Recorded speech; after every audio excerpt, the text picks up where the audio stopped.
I want to begin with three specific data points that should send a genuine chill down the spine of anyone who understands how the global machine actually functions.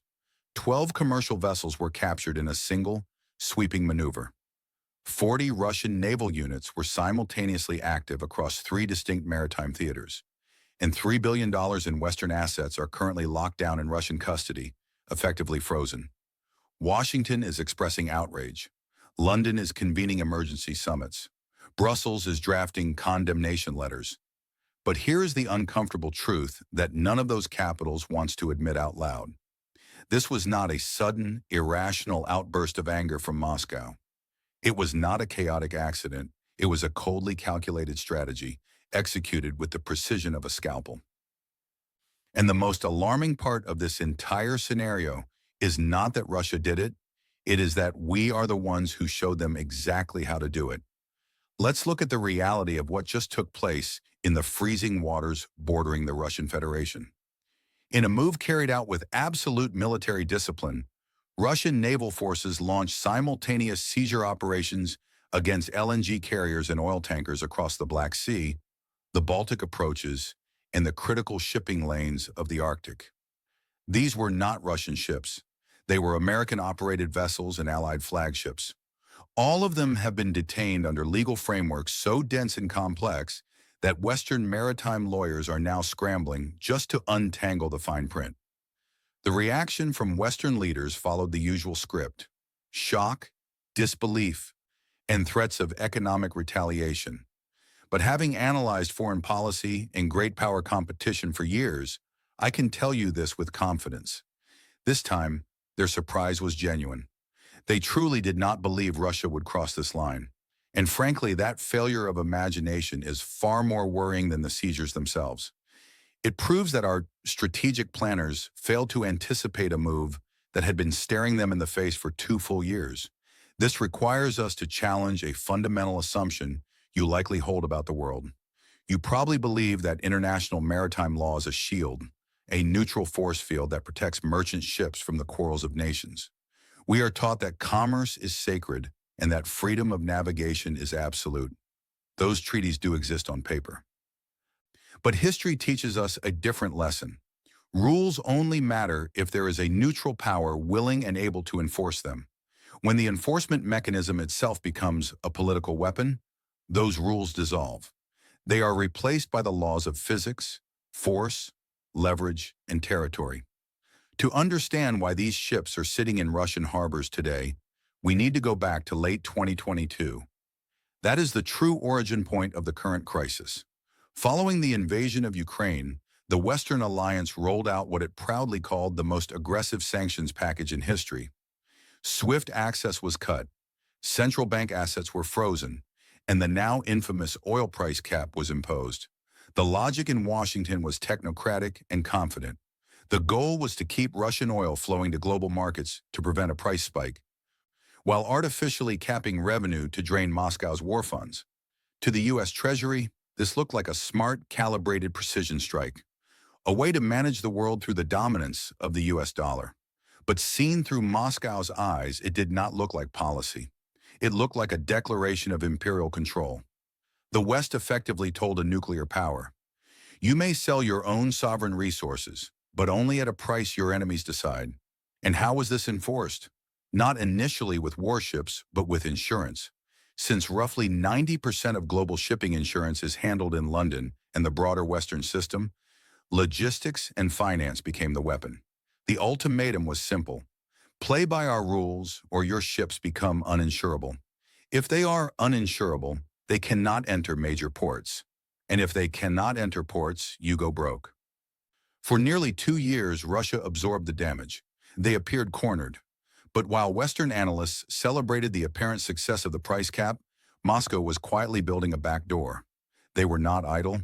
They were constructing a parallel reality. Between 2022 and 2024, a massive shift occurred in the plumbing of the global economy. Russia aggressively redirected exports from Europe toward Asia, particularly India and China. More importantly, they went on a buying spree, purchasing hundreds of aging tankers destined for scrap. This created the so-called shadow fleet, Vessels operating outside Western insurance systems, outside Western banking, and beyond Western tracking mechanisms. They expanded Arctic shipping capabilities that Western analysts had dismissed as technically impossible or economically unviable. They built new financial channels to bypass the US dollar entirely. These were not desperate survival tactics. They were preparations for a world in which Russia no longer needed Western permission to exist. By late 2024, preparation gave way to confrontation.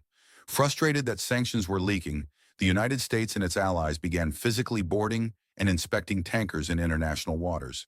The justification was sanctions enforcement. It sounded legal.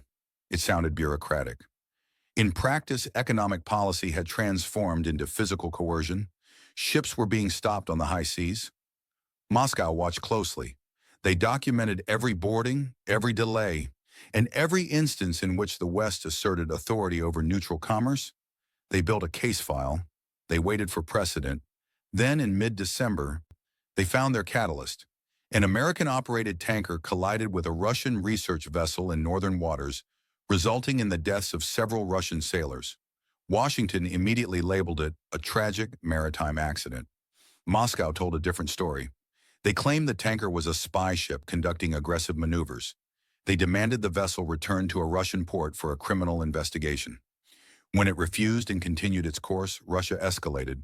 The crew was labeled as fugitives fleeing the scene of a homicide. And here is where the brilliance of the legal strategy becomes clear. It does not matter whose version of the story is true. What matters is that Russia created a legal framework to justify what came next. By framing the incident as a criminal investigation rather than a military confrontation, they established a pretext for law enforcement actions. They were not attacking Western shipping. They were enforcing maritime law and apprehending suspects. The seizures that followed were not spontaneous. They were a synchronized geopolitical ambush. Russian naval units moved in coordination across multiple time zones. 12 vessels were boarded and escorted into port. Hundreds of ordinary commercial sailors from the Philippines, India, Eastern Europe, and the United States saw their legal status change overnight. They are now classified as material witnesses in an ongoing state investigation. They are not technically hostages, and Moscow is careful to avoid that word, but functionally they have become leverage in a high-stakes standoff in which they have no personal stake. This is a tactic known as strategic mirroring. Russia is challenging the foundational assumption of modern trade, that commercial shipping exists in a neutral bubble, insulated from great power conflict. They shattered that norm by using the very playbook the West handed them. The logic they present to the world is brutally simple and deeply uncomfortable for Western diplomats. If the United States can board tankers to enforce arbitrary price caps in open waters, why can't Russia do the same to enforce security protocols? If Western systems can be weaponized to impose economic preferences, why can't Russia weaponize its regional military power to enforce territorial integrity? This forces Western policymakers to confront a painful question. Can you dictate global rules without exposing yourself to reciprocal vulnerability? The West believed it had a monopoly on lawfare, the use of law as a weapon. Russia has demonstrated that this is no longer true. The human cost is already mounting. Families in Texas, Manila, and London have seen their lives abruptly upended. Their loved ones are sitting in cabins in Murmansk and Vladivostok, trapped in a legal limbo that could last for months. When commerce becomes a theater of war, it is always ordinary people, the sailors, engineers, and logistics workers who pay the price first. But the fate of these 12 ships is only the beginning. The real nightmare is what happens if this precedent spreads. Maritime shipping could enter a dangerous new era, a return to privateering, but backed by state navies. Every modern commercial ship carries advanced electronics, radar, and communication systems. A hostile state can easily label any merchant vessel as a surveillance platform. Environmental regulations are broad enough to justify nearly any stop or search. If you want to seize a ship, you can always find a reason. China is watching closely, particularly with an eye on the Taiwan Strait in the South China Sea. If regional powers can detain commercial shipping under the guise of law enforcement, Beijing gains a powerful tool to blockade Taiwan without formally declaring war. Iran is watching as well. They control the Strait of Hormuz, through which roughly 20% of the world's oil flows. They are calculating whether the West truly has the resolve to protect every vulnerable route. What we are witnessing is not a single catastrophic collapse, but the slow erosion of institutional order. Energy markets have already absorbed the lesson politicians are still trying to ignore. Capital is cowardly. It flees uncertainty. Insurance rates near Russian waters have not merely risen, they have exploded. Some major insurers are withdrawing coverage altogether for certain routes. Without insurance, ships cannot dock. Without docking, routes die. Supply chains fracture, costs soar.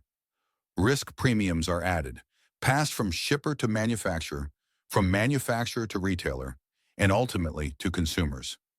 This creates a strategic nightmare for nations dependent on global logistics.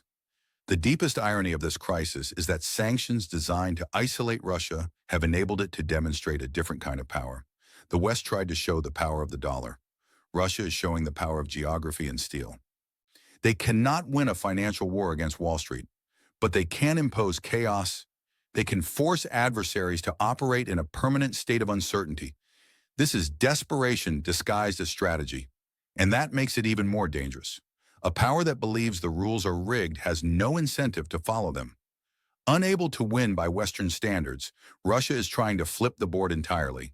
What should alarm us most is not Russian aggression. That is a historical constant. What should disturb us is our own failure to anticipate this outcome. We assumed we could inflict immense economic pain without facing physical retaliation. We assumed control of the banks meant control of the outcome. That was not strategy, that was hubris. Now we stand at a crossroads. The global trading system depends on trust and safe passage. That assumption has been pierced. Either new boundaries are negotiated and some form of maritime neutrality is restored, or asset seizures become normal practice in the 21st century. Those 12 ships sitting in Russian custody are not just vessels. They are markers of transformation. They signal the moment the global commons became a contested battlefield. They prove that the stability we took for granted, the simple ability to move goods from point A to point B, was always more fragile than we believed. The era of effortless globalization is ending. The era of contested logistics has begun. Stay attentive, stay skeptical, stay engaged, because whether ships sail freely or sit seized in foreign ports is being decided right now, and the outcome will shape the global economy for the next decade. If you want to stay updated with the latest breaking news, don't forget to like, share, and subscribe to the channel. Thank you for watching until the end. Have a great day.